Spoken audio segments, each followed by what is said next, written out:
అగరొత్తులను కూడా వెలిగిస్తాయి.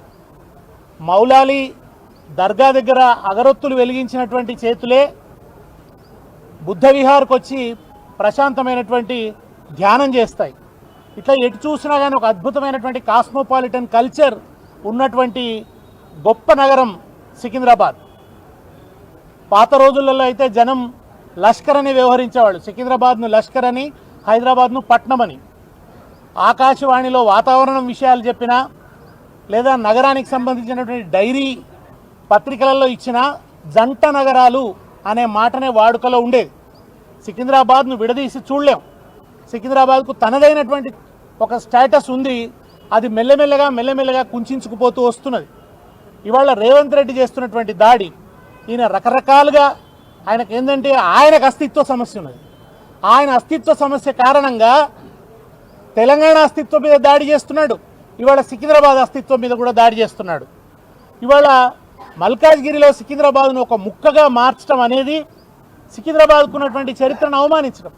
ఇవాళ అందుకని అది మోండా మార్కెట్లో కావచ్చు, జేమ్స్ స్ట్రీట్లో కావచ్చు, ప్రతి చోట బాలంరాయిలో కావచ్చు, జనం అంతా కూడా ఆవేదనతో బయటకు వస్తున్నారు. మా అస్తిత్వం పోతుందని బాధపడుతున్నారు. మా దగ్గర ఉన్నటువంటి కంటోన్మెంట్లో ఉండేటువంటి గ్రీనరీ పోతుందని చెప్పి బాధపడుతున్నారు.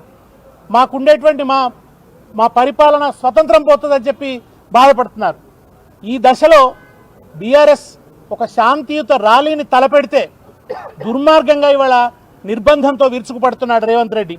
ప్రజాపాలన అని చెప్పి నిర్బంధాల పడగనీడలో ఒక దగాకోరు పాలనను సాగిస్తున్నాడు రేవంత్ రెడ్డి. కనీస ప్రజాస్వామిక స్వేచ్ఛ కరువైంది ఇవాళ. కానీ లష్కర్ అంటేనే కవాతు. రేవంత్ రెడ్డి మర్చిపోకు, లష్కర్ అంటే సైన్యం, లష్కర్ అంటే కవాతు. ఈ కవాతు ఆగేది కాదు. ఇవాళ నువ్వు ఆపితే ఈ కవాతు ఆగదు. ఖచ్చితంగా ఇది ఒక యుద్ధ కవాతులాగా నడుస్తూనే ఉంటుంది.